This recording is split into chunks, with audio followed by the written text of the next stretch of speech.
Hi, my name's Marissa, and I decided to research the Bible character Naomi.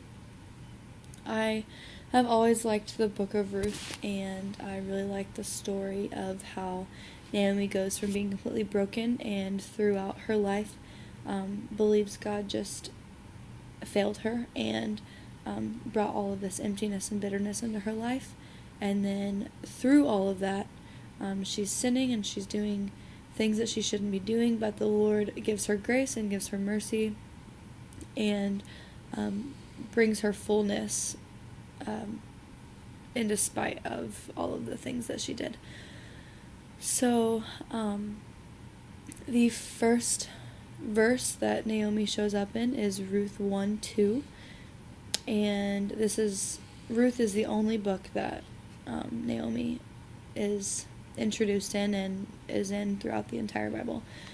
So a few of the things that I learned is that the name of Naomi actually means to be pleasant, and in this day and age, names of people actually meant a lot, and it meant like who this person was, like who they acted like what they were. So Naomi was a pleasant person before her husband and her sons died, and then when they did pass away, she became a very sad woman, and she wanted to be called bitter, and so she chose the name Mara because the name Mara means to be bitter.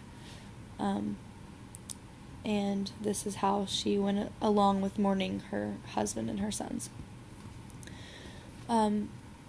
So then through this, she actually believed that God brought her all of this loss and that He brought her all of this emptiness and bitterness and misfortune into her life. And she completely believed that God was against her.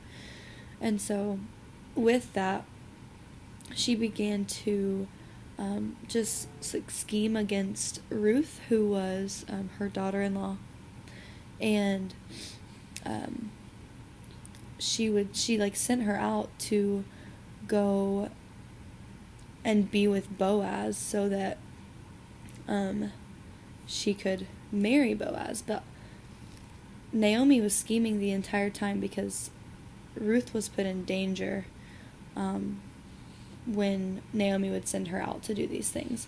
And it was Naomi's sinful nature and selfish desires that planted Ruth in those situations. But throughout all of that, it really is amazing to see the Lord's faithfulness and grace and mercy upon her life, because through all of that, through the bitterness and the emptiness, the schemes and the sins, she was able to be full at the end, and she was able to have a fullness in the Lord. So I really love the story, and it's awesome, and I'm really glad I got to learn more about it through this project.